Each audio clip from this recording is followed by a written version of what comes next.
Jacksonville Jaguars on the road at the Tennessee Titans. This thing has come down a little bit. And, listen, if this is the week of the teaser for Steven, this thing has fallen into teaser range for the Tennessee Titans. They're coming off of a bye.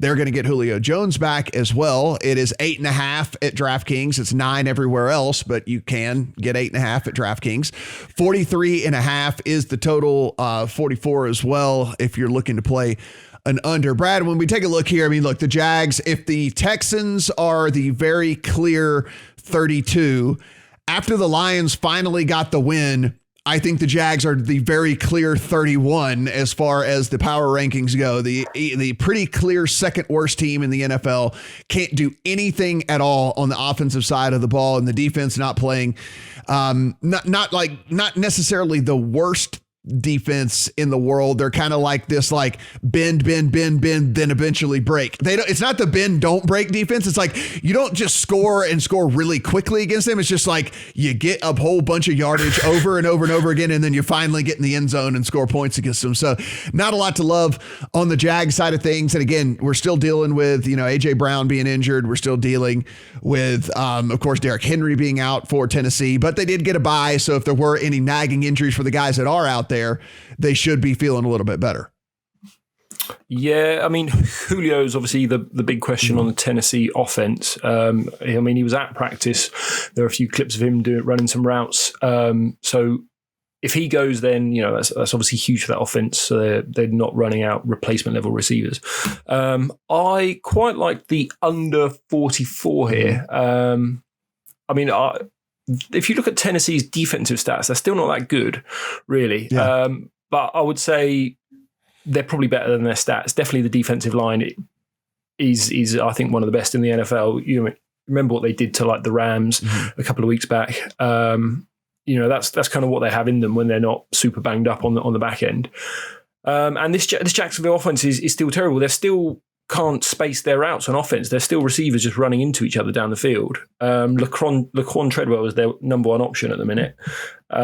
James Robinson's like their best player, and he's getting benched when he fumbles and stuff because Urban Meyer's like, I'll teach you a lesson, kid. Best player that I have on the team right now, like the only playmaker I have. Why don't you go sit down for 2 quarters? Because when you want a lesson in discipline, you go to Urban Meyer. Yeah. So that's what we're dealing with this team.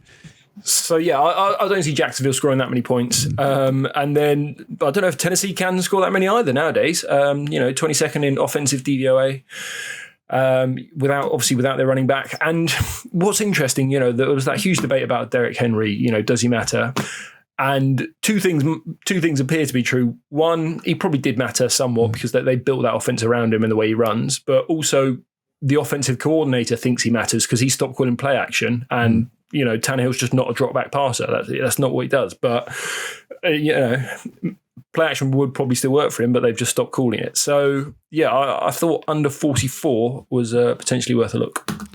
Stephen, we get a Titans team here that I think is one of the more confusing teams there is, because at full strength, I think that they've proven what they can actually do on the football field. But then with these key injuries, you just look and you're like, oh, wow, is this did they just go from a top 6-7 team in the league to literally a below the middle of the pack type team just because of a couple of injuries? And I think the answer is probably pretty clearly yes, because of the lack of playmakers on the offensive side of the ball. That said, you're not going to need a lot of playmakers on that side of the ball going up against the Jacksonville Jaguars, who basically can only score about 13 points per game. So that being said, do you think that where we sit right now is a fair line, or do you think that maybe it's a little bit too much?